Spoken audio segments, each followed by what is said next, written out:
नमस्कार दोस्तों। बहुत बड़ी आरटीआई से खुलासा हुआ है कि बीपीएससी टीआरई 1 में बिल्कुल जो आरक्षण का पालन होना चाहिए वो नहीं हुआ था। बीपीएससी ने खुद माना है कि हाल ही में कुल चयनित पुरुषों की संख्या, आप देख रहे हैं लेटर इसका जो वायरल हो रहा है, इस लेटर में कुल चयनित पुरुषों की संख्या कितना है? 7,949 है। और कुल चयनित महिलाओं की संख्या कितना है? तो 17,795 है। इतने लोग का चयन हुआ था। लेकिन अब इसमें हम लोग देखना है कि जो पुरुष की संख्या 7,949 में, उसमें बिहार का कितना है और अदर का कितना है। तो दूसरे राज्यों के कुल चयनित पुरुषों की संख्या जो है 3,909 है, जबकि दूसरे राज्यों के कुल चयनित महिलाओं की संख्या जो है 10,112 है।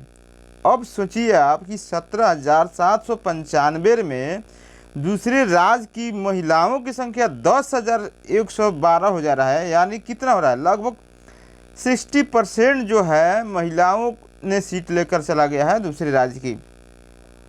और पुरुषों में भी यही हाल है, 7,949 है और उसमें 3,909 सीट है जो दूसरे राज्य में चला गया है।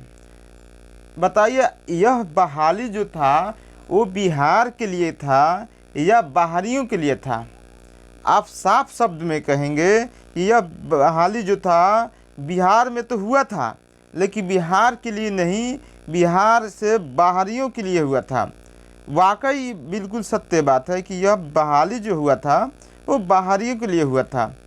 इतनी बड़ी मात्रा में सीट चले जाना, यहाँ तक कि आप अगले जो राज्य है हमारे, वहाँ तो हम लोग फॉर्म भरने के लिए एलिजिबल नहीं है कि हम लोग फॉर्म भर सके।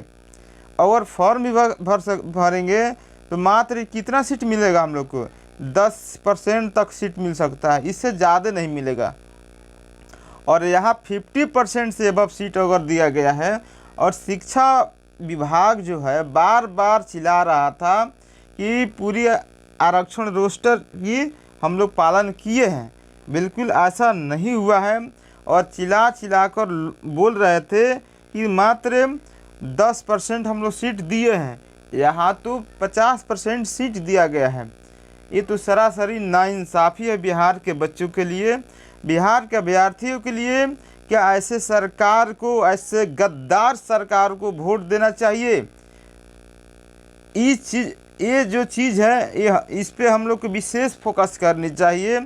और जितने भी अभ्यर्थी हैं, जितने भी पढ़ने वाले विद्यार्थी हैं, क्या ऐसे सरकार को वोट देना चाहिए?